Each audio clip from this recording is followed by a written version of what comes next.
They say there is a road that appears only after you die. Not everyone sees it. Not everyone is meant to. In my village, we do not cry too loudly when someone dies. The elders warn that grief can pull the spirit back, confuse it, make it wander. And a wandering spirit does not remain alone for long. I did not believe any of this until my older brother died. It was sudden, no sickness, no warning. One evening he was sitting outside, laughing, and by nightfall he was gone. His body was still warm when we found him, but his eyes looked like he had seen something he was not meant to see. We buried him before sunset, as tradition demands. And that night, I heard footsteps outside my hut. Slow. Dragging. I told myself it was the wind. Until I heard my name. Not shouted, not whispered. Spoken the way he used to say it when he wanted my attention. I froze.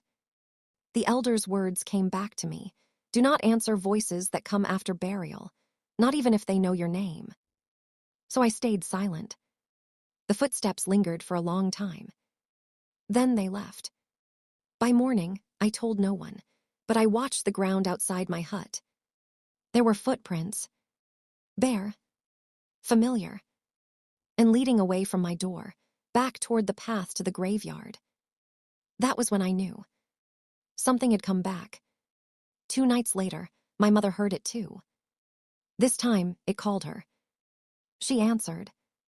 Just a small response, "Who is there?" Nothing more. But that was enough. The next morning, she was not in her bed. We found her near the edge of the village, standing still, facing the forest. Her eyes were open, but she did not see us. Her lips moved as if she was listening or answering something we could not hear. When we touched her, she screamed. Not in fear. In anger.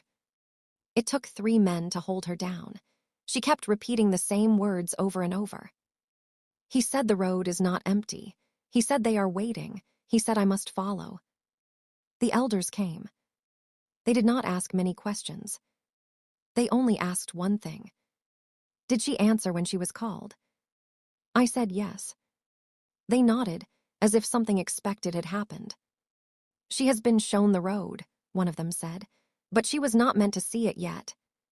That night, they burned herbs around the house and told us not to leave, no matter what we heard. We did not listen. Because when the voice came again, it was different. It was not just my brother. There were others. Many others. Calling from different directions. Some crying. Some laughing. Some whispering things that made no sense. All calling names. Not just ours. Names of people in the village. Names of the dead. Names that had not been spoken in years. I covered my ears, but I could still hear them. Then I heard my brother clearly. Come and see, he said. You have to see it. It is not what they told us. I don't remember deciding to follow. I just remember standing and walking. The village was quiet. Too quiet. Even the dogs did not bark. I followed the voices to the old path beyond the graveyard, the one no one uses anymore. And there it was. The road. It was not made of earth. It looked wrong. Like the ground had been pressed flat by something that did not walk like a human. It stretched into the darkness, fatting where the forest should have been. And standing along it were people. At first, I thought they were villagers. But they stood too still. Too straight.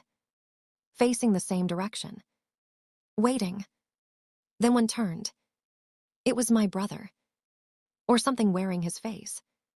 His smile was too wide. His eyes were too empty. You came, he said. But his voice came from behind me. I turned. There were more of them.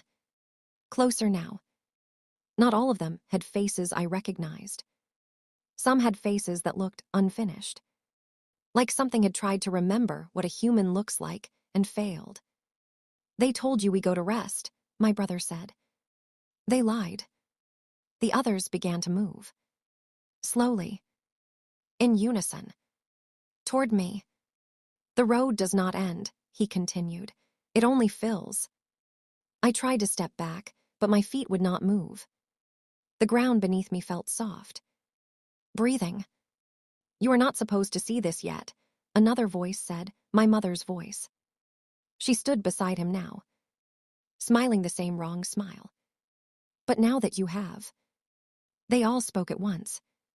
You cannot forget. The road shifted. I swear it moved, stretching closer, like it was trying to reach me, or take me. Something grabbed my arm. Hard. I screamed, and suddenly I was on the ground, back at the edge of the village. The elders stood over me, chanting, pulling me away from the path. I fought them. I tried to go back. I don't know why.